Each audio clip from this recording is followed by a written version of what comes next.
Untuk mendapatkan pelaburan tambahan yang betul, kita harus ada beberapa langkah baru, termasuk menambah baik dasar-dasar semasa dan mempercepatkan proses yang disebut ease of doing business, kerana masih lagi lambat proses kelulusan yang berlaku di negara kita. Keduanya, melaksanakan pendekatan berfokus dan memberdayakan ekosistem. Dan ketiga, perkongsian pintar. Berikutnya, memanfaatkan perjanjian perdagangan bebas FTA.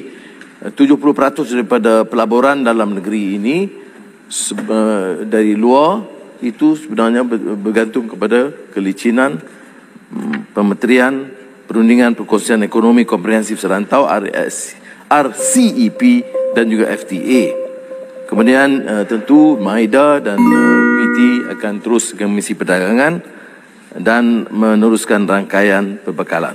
Tetapi khususnya dalam konteks AWS dan Tesla, yang betul saya harus jelaskan, ini berundingan itu sejak 2019, Disember 2019 dimulakan rundingan dan diteruskan, dan Amazon menunggu sehingga mereka percaya kepada satu pentadbiran politik yang stabil dengan dasar dan arahan yang jelas.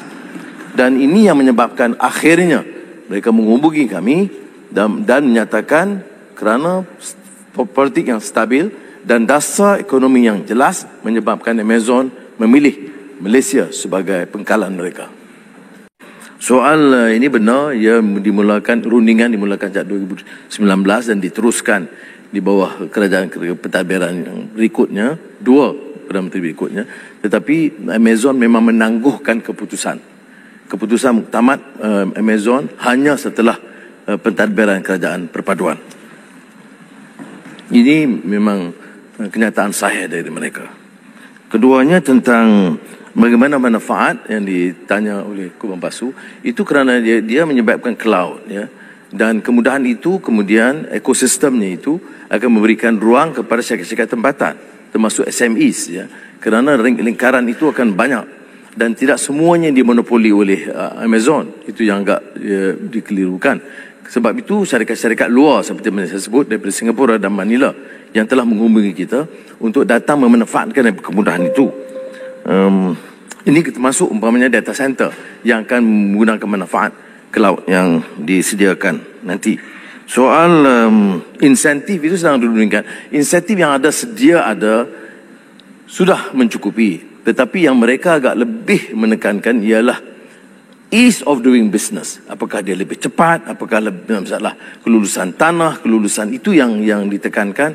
Dan kita ada satu kuasa induk yang agak akan memantau, kerana kita tidak mampu meneruskan dengan kaedah lama, kerana ini merupakan suatu ujian juga kepada keupayaan, kepantasan kerajaan untuk mengendalikan projek ini.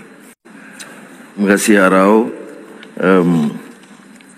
Kalau ikut maklumat terakhir, keadaan lebih terkawal dan menurun sejak semalam.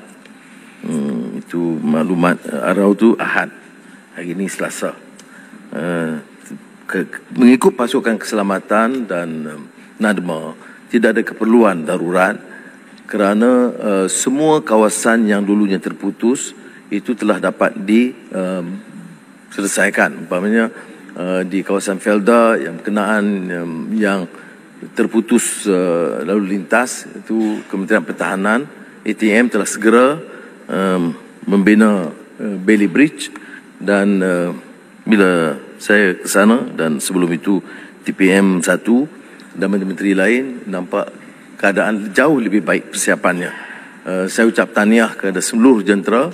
Berbeza dengan keadaan kadang mendesak, terutama macam di Selangor di mana belum bersedia peringkat awal kerana dengan tekanan banjir mendadak begitu. Di Johor, persiapan oleh jentera persekutuan negeri dan pegawai-pegawai daerah itu nampak lebih berkesan, dan oleh demikian dapat menyelamatkan banyak nyawa dan memberi bantuan yang kadar segera. Soal yang perlu kita pantau ini ialah selain daripada tidak perlu persiaran darurat, ialah langkah-langkah membantu mereka segera. Maka kita telah luluskan seperti mana Terengganu dan Kelantan 50 juta ringgit, dan kita salurkan seperti mana biasa, iaitu langsung kepada mangsa. Jadi sebab itu saya minta Kelantan, Terengganu jangan marah sangat soal ini, kena peruntukkan sampai.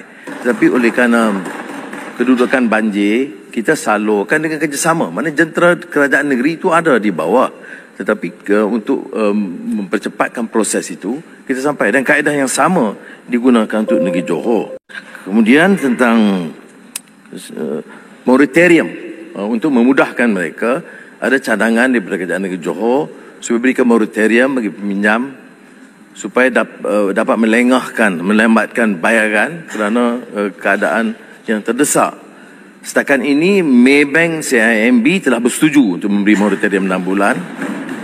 Dan dengan langkah ini, hari ini, semalam dan hari ini kita menghubungi bank-bank lain supaya mengikuti langkah yang diambil oleh Maybank dan CIMB.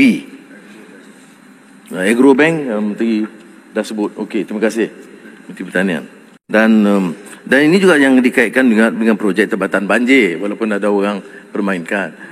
Saya nak tegaskan sekali lagi di sini.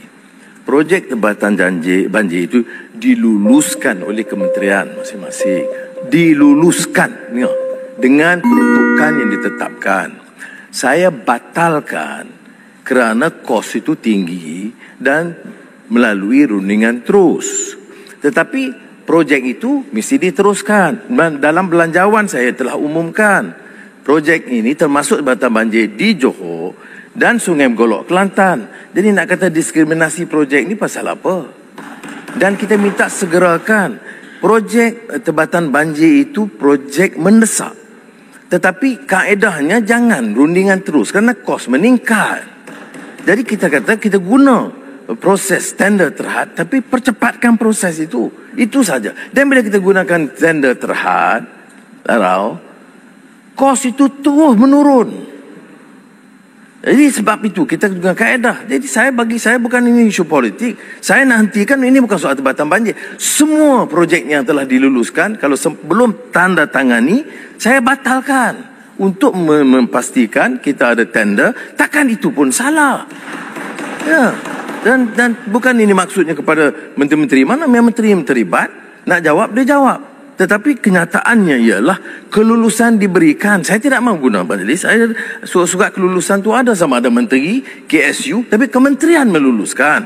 Dan saya batalkan. Dan sekarang dengan menggunakan kaedah baru, tender, saya teruskan dalam keadaan segera. Bukan batalkan projek Tebatan Banjir. Batalkan rundingan terus. Terima kasih, Arab.